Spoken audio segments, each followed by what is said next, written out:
Ladies, control yourself. Tonight on the show, we have one of the sexiest Hollywood heartthrobs in the world. Control yourself, madam. Oh, sorry. Let's start the show!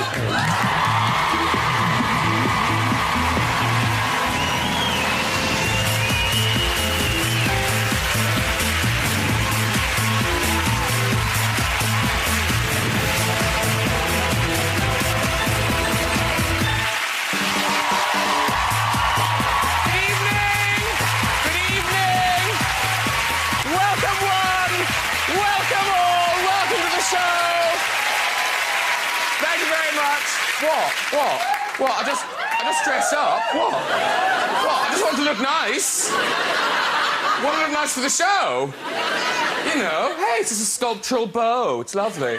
Yeah. There was something I copied off Princess Eugenie at the royal wedding. Yeah. I found it around the back of Buckingham Palace. What's that smell? Oh, Regret by Calvin Klein. Yeah, I think I'll do without it. It's very lovely, lovely. Not just fashion, though. So many lovely memories of the special day, aren't there? Lovely. Oh, look at this now. This is very sweet. There they are. Kate's mom, the Queen, Camilla. Anyone else reminded of the beginning of Macbeth?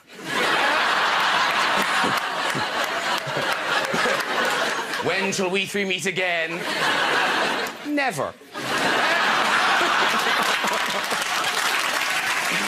After the ceremony, the royal family all gathered on the balcony. It was nice. Oh, Prince Philip seems very interested in someone there. Yes.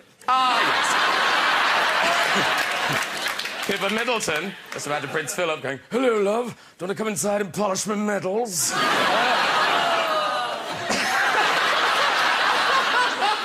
A step too far. Hey, listen, never mind that wedding. We have Hollywood royalty for you tonight. Oscar-winning actress Reese Witherspoon is here. Yeah. Sexiest vampire ever, Robert Pattinson is here.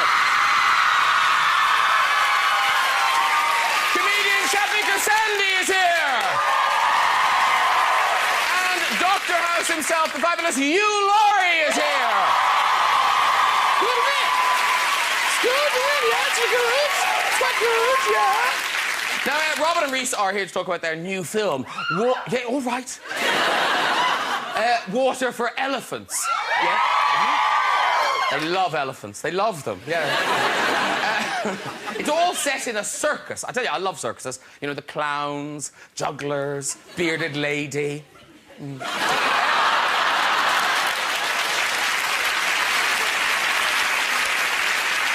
Robert, of course, most famous for playing Edward Cullen in the Twilight films. Yeah, I know. Very popular with us young people. We love it. Yeah. Of course, traditionally, vampires like to suck the blood of a virgin. Oh. Fuller than I thought, you know. I thought I was hungry, and no, I'm okay. I'm fine. Sometimes I just forget to eat. I do, yeah.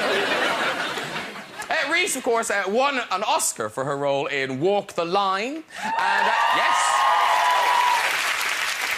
I'm loving our whoopee audience. And played the ditzy lawyer in Legally Blonde. Yeah, why not? I tell you, America's fantastic, isn't it? There, a vacuous blonde can end up in Harvard. In Britain, they end up here. Tell you. Nope. Not so much a law degree, more an NVQ in vajazzling.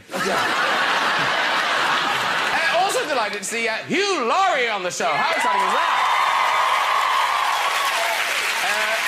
Hugh, of course, plays the genius maverick doctor in House. And I'm not sure how much longer Hugh will carry on the role, but in case he wants to move on, there is an actor who's currently available and has an encyclopedic knowledge of drugs.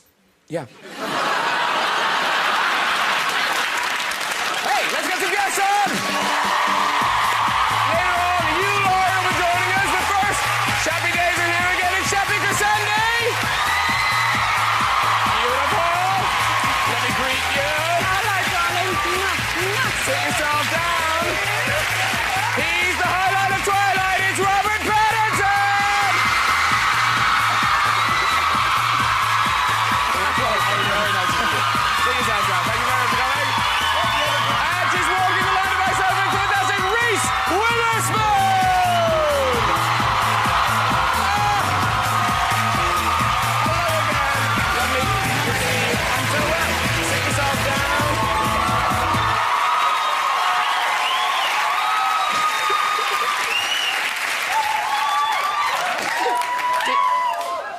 somebody die. It's stylish. It's a very stylish couch. Very stylish. We didn't phone each other beforehand to check. We usually do, you know. Reece, Robert and I know what happened today. Welcome all. Now, you two, thank you so much for doing this. I know you've just come from the premiere. How did it go? It was great. There were a lot of people there. It's insane, especially at Westfield Shopping Centre as well. It's like, why is this happening here? It doesn't make any sense. It doesn't ooze glamour. It's really good. We went in the entrance, like, where all the dumpsters are and stuff as well. So, it's great. We always see the glamorous sides of buildings. And I believe, kind of royal wedding style-y, people had been sleeping there overnight. Did you people sleeping out for the royal wedding? Yes, and your premiere as well. Yeah. Water for Elephant style-y, they slept out for the royal wedding. Did you not know that? Yeah, no, I didn't know it until we actually got there, and people said, I've been here for 32 hours. I know, it was really sweet. Because some people went to the premiere and now are here. Oh, hi. How did they do that? I remember you were there. You look super familiar. Reece, that's why you won the Oscar. That was very good. That was a very good acting right there. Now, just a week too late for our lovely royal... Because you were gutted. You wanted to go to that royal wedding, didn't you? Yeah, I was a little bit hurt. I was a little hurt I was invited, I'm not gonna lie. Because I invited her to my wedding. Usually, like, in America, we reciprocate. That's how we work. It's rude. It's just rude. It's rude. Yes. No, it's fine. And the royal family have been good to you, Robert, because when you went to America... Oh, God, yeah. I was like, what happened? Have I forgotten something which the royals have done? I went out with Kate Middleton. I forgot. Yeah. Yeah, no, I mean, just when I first came, it was very easy to convince people that you're a member of the royal family. Well, at least you kind of know people the first time you go out to LA. Like, you know, because I hadn't worked for sort of 3 years. I was unemployed in London, and then they're like, so what have you been doing for the last 3 years? Like, oh, I've been at RADA with Prince William. And they'd be like, oh, that sounds wonderful. You're English. Like, I completely believe you. That didn't work for me in LA. They bought it when I said I was related to the Al-Fayeds, but not... But you were practically at Charles and Diana's wedding, weren't you? I was practically at their wedding. Thank you for bringing that up. Yeah. I was 8, and it was a young girl that looked a bit like you, Reece. We did a whole reenaction of the wedding, and there was a little girl called Tanya Galbraith, and she was Diana. And I wanted to be Diana, but they wouldn't let me be Diana, and I was a horse. I was the horse in the horse-drawn carriage, and because it was primary school and they got really excited, it was an old pantomime horse, and I was the arse end. So, I quite fancy reenacting this wedding again and being a horse again, but the front end. And would you be the other bit? She speaks relation. Now, it is such a bizarre coincidence that Reece and Robert are on the show together, because, as luck would have it, you're in a film together as well. Water for Elephants. It's out now. It's in cinemas at the moment. And very pleasingly, unlike some films like 12 Monkeys or Swimming with Sharks... Well, you know, you go to see a movie called 12 Monkeys, I wanted monkeys. Oh, yeah? Listen, it's Water for Elephants, you get an elephant. It's good. But you also get... It is... And a lot of people here have seen it already. They've really seen it. Yeah. It's completely crazy. Everyone at the premiere had already seen it. There's a man selling DVDs outside. But no, but it's a...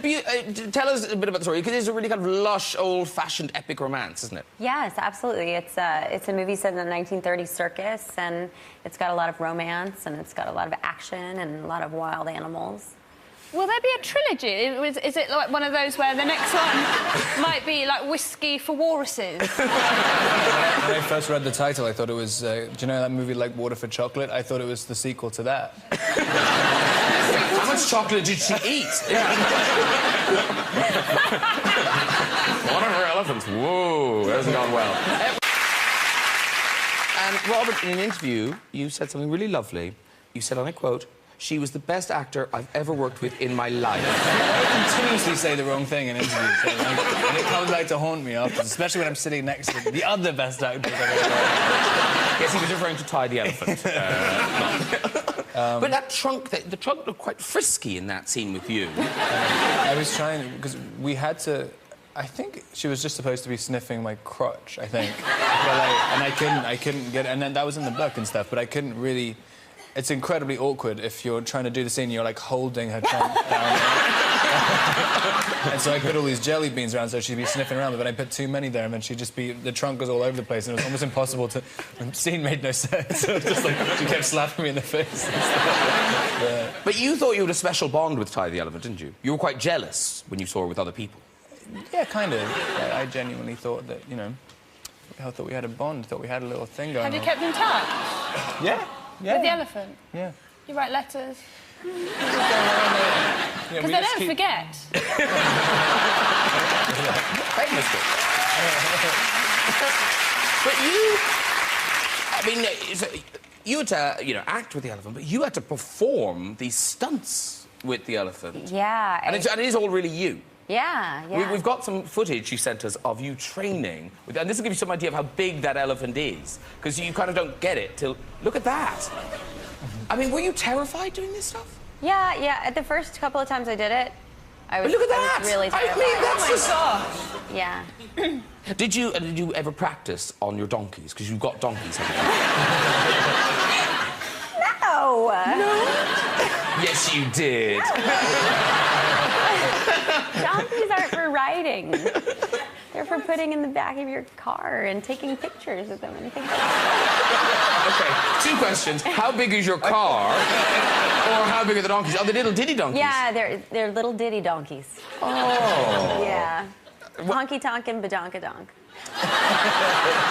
Adorable. Yeah, I know, they're really super cute. Yeah, but you both kind of did fall in love with that thing. It was amazing. And actually, even the people we worked with who live with these elephants were incredible. They have 7 different elephants there, and the elephants are best friends with each other, and they talk all day. It was really amazing. It's funny, and Gary as well, who's the trainer, he's taken on quite a lot of the attributes of an elephant as well. Not like he's a big guy or anything. I hear you, yeah. But he really does. I mean, I think that's why they respond to him so well. He really does move around. The tone of his voice is all kind of very stoic. And Did he sniff you? every morning. Oh my God, that reminds me, we were at the premiere and this girl goes, she goes, I only have time for one question. She goes, can I smell you? Of all the things that you could ask somebody. Did you say no and block her nostrils?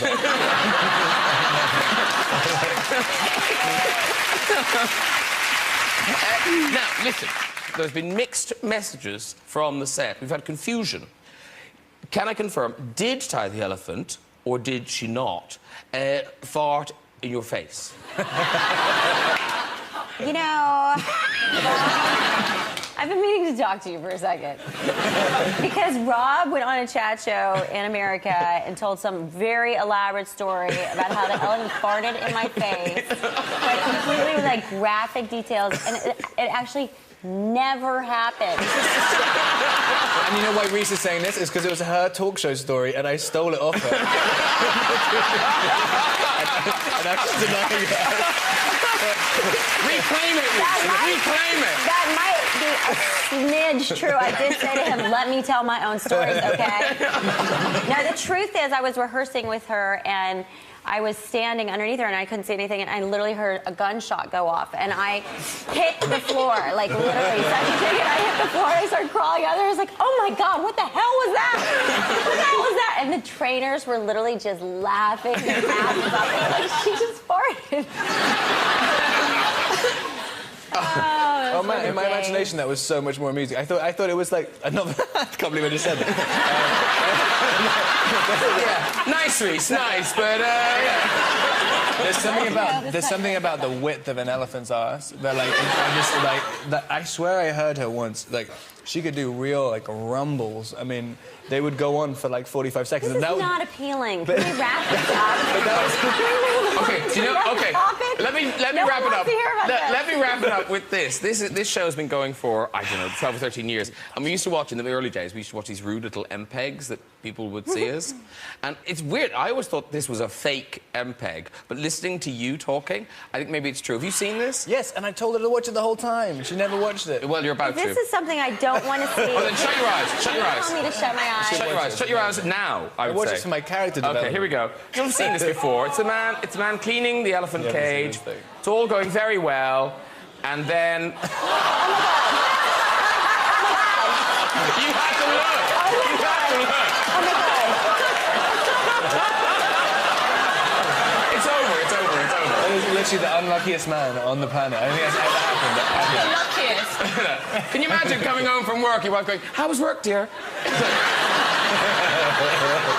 Oh my God. I don't think you'd ever feel clean again. Can you imagine you'd seen that before you worked with Ty? Probably a reason I didn't need to do that. I literally watch it in the pre-production time to get into my character. 'Cause I'm like, I do that a lot, sweeping up the poo. But Yes, in the movie.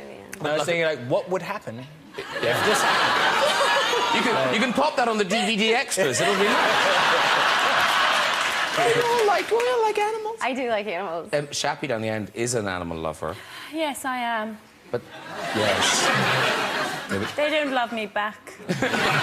No, sadness has entered your life. Sadness entered my life because I bought a cat to keep me company because I'm a single mother and when my son is at his father's, I wanted something to cuddle and love, so I bought a cat. But cats don't cut it when it comes to loneliness because I wanted something that cried when I left the room, not left the room when I cried. Nevertheless, let me show you a picture of her. Yeah. She's gone missing. I thought it was really going to be that. Cat Lola, I hope you don't mind. I can't be bothered doing it on trees around my neighbourhood. So this is my cat Lola, and she's lost. She's a snow Bengal, and I think my puppy Benji drove her away because he kept trying to sleep with her. Are you serious? Yes, my dog kept trying to have sex with the cat. No, I meant that it's missing. Oh, yes. And the thing is, right, she's not as loving as the dog, but it's like having two children. I only have one child, you have two. Do you have a favourite? The reason I ask is because people say to me, do you love your cat more or your dog? And I go, well, I love them both equally as I cuddle my cat and kick the dog. So in southwest London, if you see this little creature, please do Twitter me. The cat's not go missing. She's just moved. No, don't say that. The cat's just living somewhere else now, having a better life. With people she likes. Yeah, you drink. Oh. We went to the royal wedding earlier, and of course we must congratulate you on your wedding. Thank you. Oh, that's so well. See, I care too. And did you have a sort of themed wedding? Was it a sort of rustic theme? Oh, yeah, maybe, yeah. Yeah. It was on my farm, yeah. Oh, yes, that's quite rustic right there. The donkeys were there. Yes. we were looking at some wedding photographs on this website called awkwardfamilyphotos.com. Oh, yes, I've seen this. Isn't it but, great? yeah. So this is the danger of a themed wedding. Right, here's the danger of a themed wedding. Yeah. Not a good idea. And my favourite bit of this picture is this guy here. Can you see that guy there? Yeah. Who obviously showed him what you were serious. And Shabby, your wedding was a little shambolic, I believe. My wedding was a bit shambolic because, for a start, I got too thin. I've put it all back on now, but I don't know if you've got thin for your wedding because you, like Kate Middleton, bless her heart, she looked gorgeous. And I think it's because just the energy eats away at you. And now when I think back to my wedding day, everyone's looking at me all teary-eyed as I walk down the aisle. I thought it's because they were emotional and happy for me, but now I know they were thinking, that's why they're getting married. Shappy's dying. Were your kids in the wedding party? Yeah, they were there, yeah. Oh. Oh, see, my kid's going to be in my second wedding. You're grooming him for that. Yes. But kids at weddings, they can upstage the bride and groom, particularly in the group shots. Yeah. Here's one from the thing. Now, I think that child is sleeping. What I love is that guy looking at the kid thinking, if it doesn't move soon... The wedding's Everything starts right here. And even, I don't know if you've seen this, even the famous royal wedding kiss got upstaged by the little flower girl. It's such a cute picture. Look at her. It's the cutest thing Isn't I've that ever adorable? seen. She's so cute. And incredible, with all the months of planning that went into that royal wedding and how seamless it was and how perfect it was, they have still come up with one of the most awkward wedding photos of all time. Have you seen this picture? No. This is genuine. It's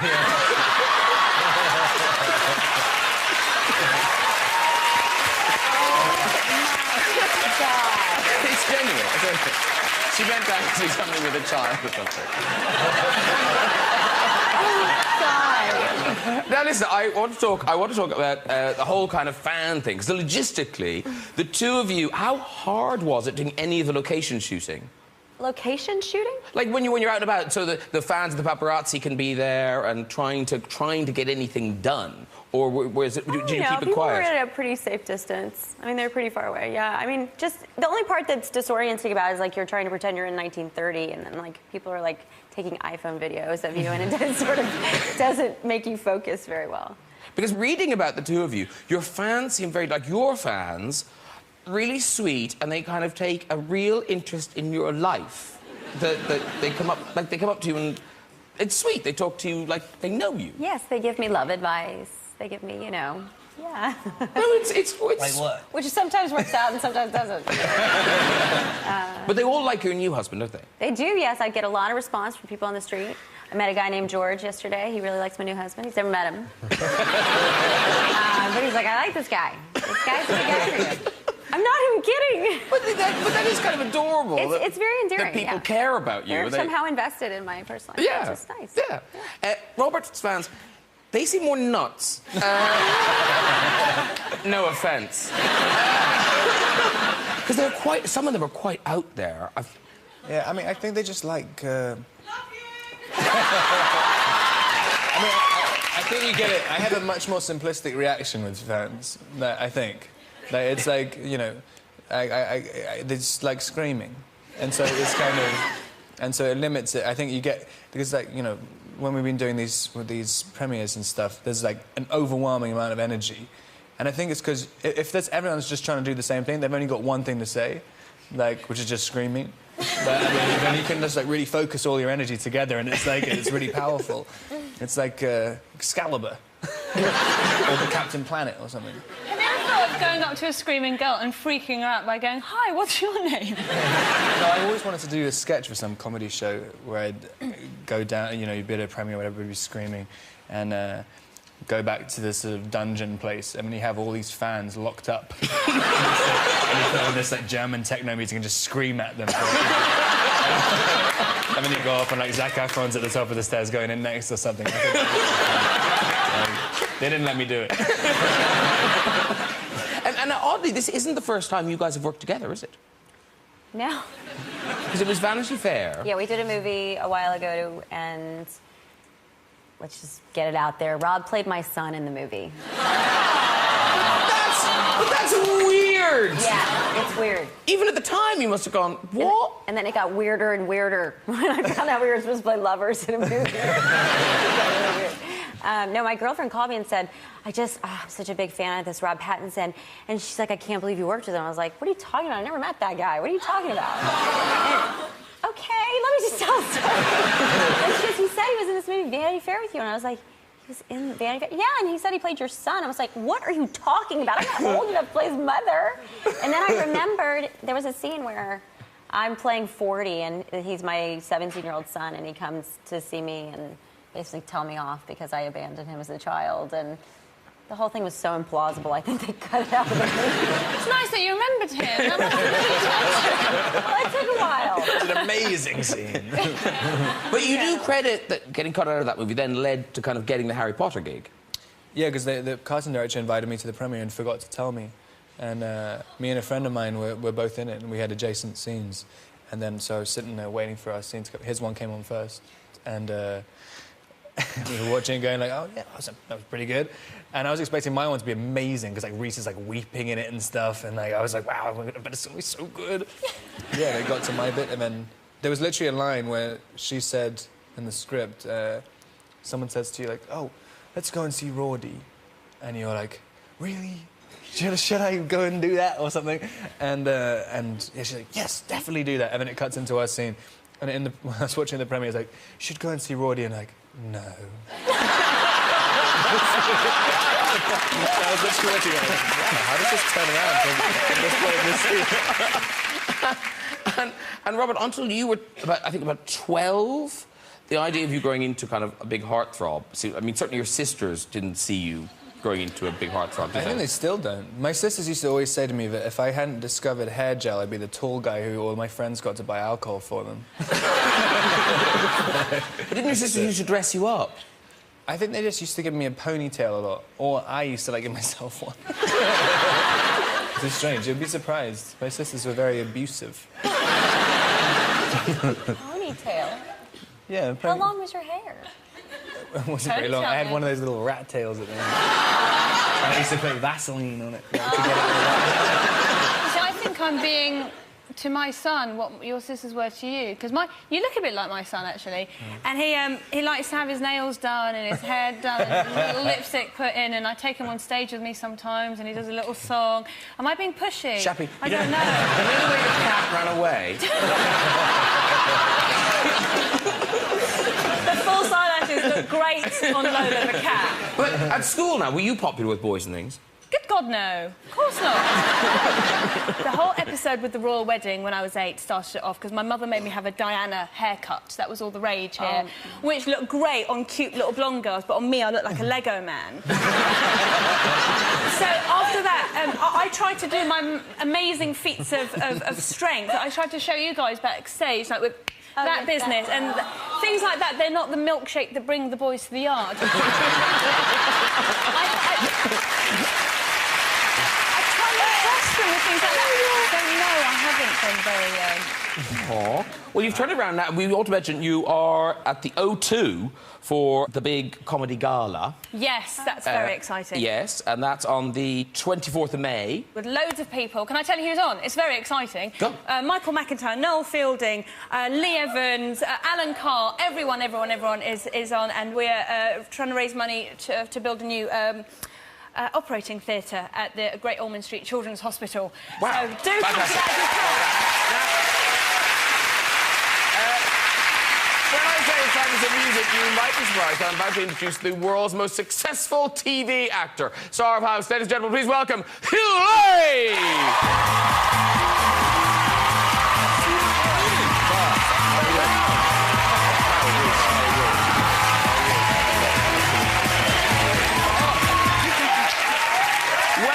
Welcome. You're met. That's all very good.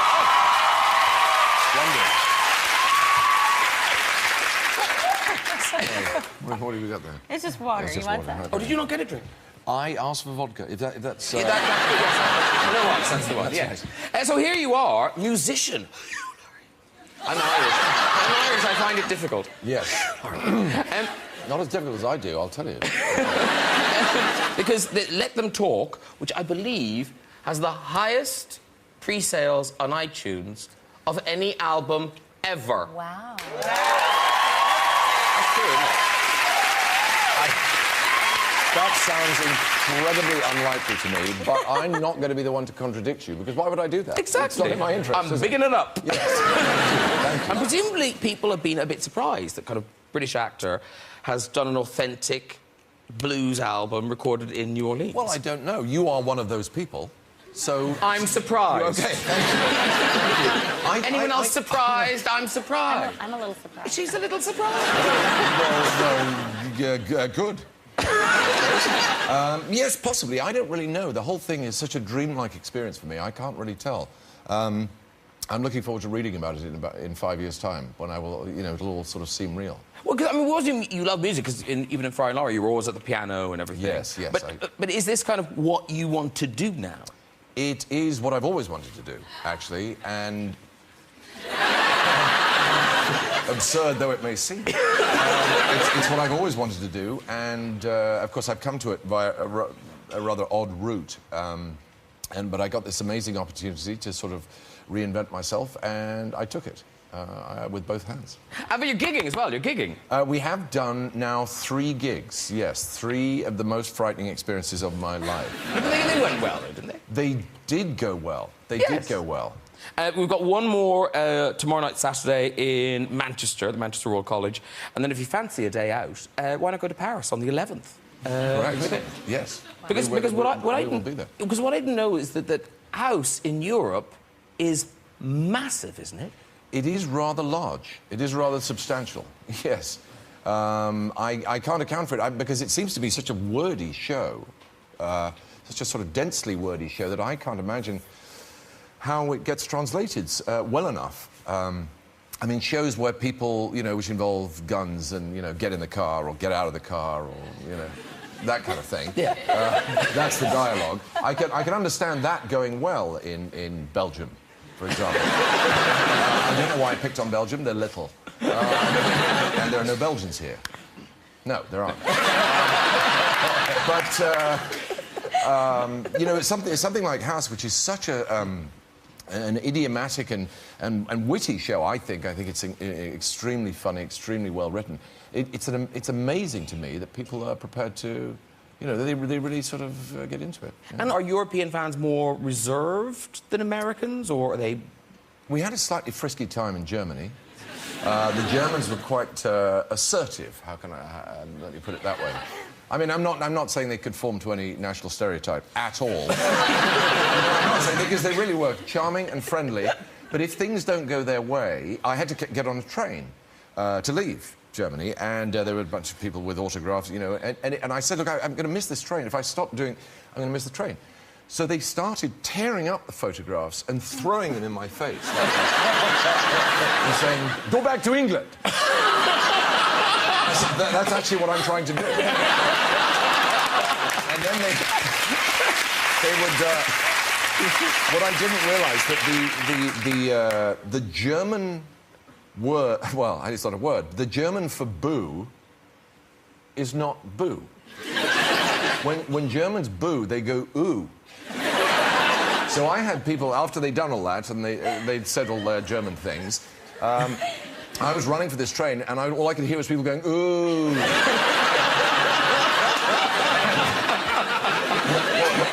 It makes you wonder, what am I...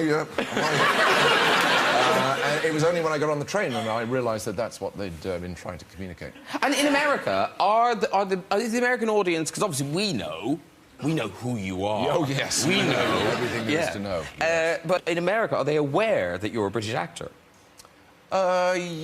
Yes, they are. They are. By now. I've been doing it a long time. It's 7 years now. It is a long time. And I've said it over again. So, yes, they, by and large, they are. Although the interesting assumption that a lot of Americans will say, in a kind way, they will say, you managed to lose the accent. And which always strikes me, I have to sort of explain that I'm not losing an accent, I'm putting one on. You're the one with the accent. Yeah. But no country can think that way. Every country thinks that they were issued with God issued them with an accent, and everyone else is just putting it on. Because Robert, do you kind of speak in American accent all the time, or do you... I mean, becoming more so. I mean, it's weird, especially in America, because people can't... Like, you literally have to translate yourself sometimes. In New York and things like that, if you're in a taxi and you try and say an address, you have to say it in an American accent. It's crazy. If you order a water, if you say, "Can I have a glass of water?" they're like, "What?" That's way of doing that. Is that what they say? Yeah. But I mean, even in America, you must have had a stronger Southern accent. Yeah, I had a super country accent like that. And I'm not gonna lie, I think my mother still really thinks that you're an American. Yeah. Wow. I think she actually thinks you're a real doctor, too.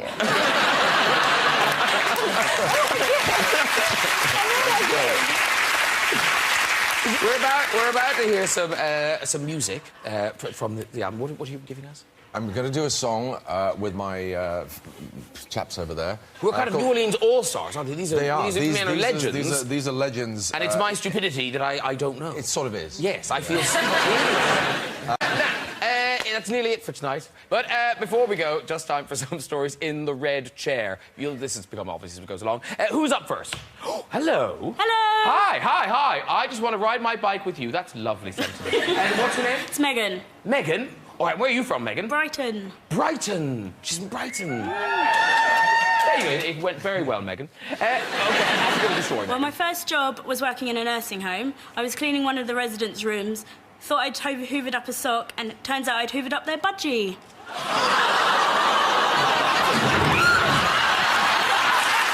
You can't condone that.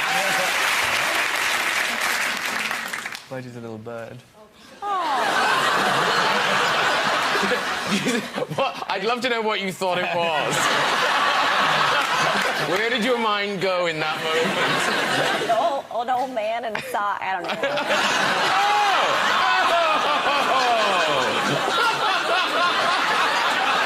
That's a much worse story. Quickly. Hello, nice. Well, I thought they were here for you, Robert. Apparently it's this guy. Who are you? Simon. This is Simon. Come on, do it again. Bit of whoopee. Yeah, they're thrilled to see you. So, where are you from, Simon? From East Putney. East Putney! East Putney massive. Okay, Simon, yes, off you go. Okay, when I was 10, my parents took me to a small farmer's sale. Don't laugh at how I say 10. Anyway, we were going to a small farmer's sale and we took the ute there. And so... I didn't understand a word you were saying. Dad was looking for some animals and things to take home to our farm. And so anyway, him and Mum spotted this new dining room table. And I was just wandering around in my jandals and, you know, just checking out the stuff. Mum and Dad spotted this table and chairs that they thought, that's going to be perfect in the dining room. We put it on the back of the ute and we're going home. And us boys are sitting up, me and my two brothers, sitting up on the back of the ute in the chairs, in the dining room table chairs. Dad thinks it's a big good idea. Oh, I know what we'll do. You boys want some ice cream out the back, you know? And so we're like, yeah, absolutely, we'll have ice cream. Next thing you know, we're all sitting there, licking our ice creams, sitting on the back. Dad decides, seeing a bit of Formula One, he'd like to take the corner, probably a bit quicker than he should have. Me on my chair, bang, fall down on the road. Like that. That's it! We're done! Well done, everybody. Come join us on the show. Have a go in that red chair. You can contact us via our website at this address.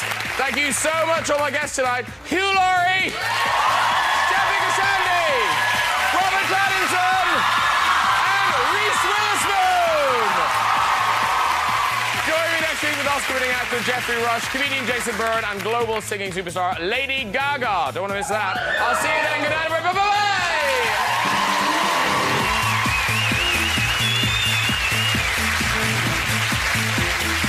And you can add Oscar-winning actress Gwyneth Paltrow to that list.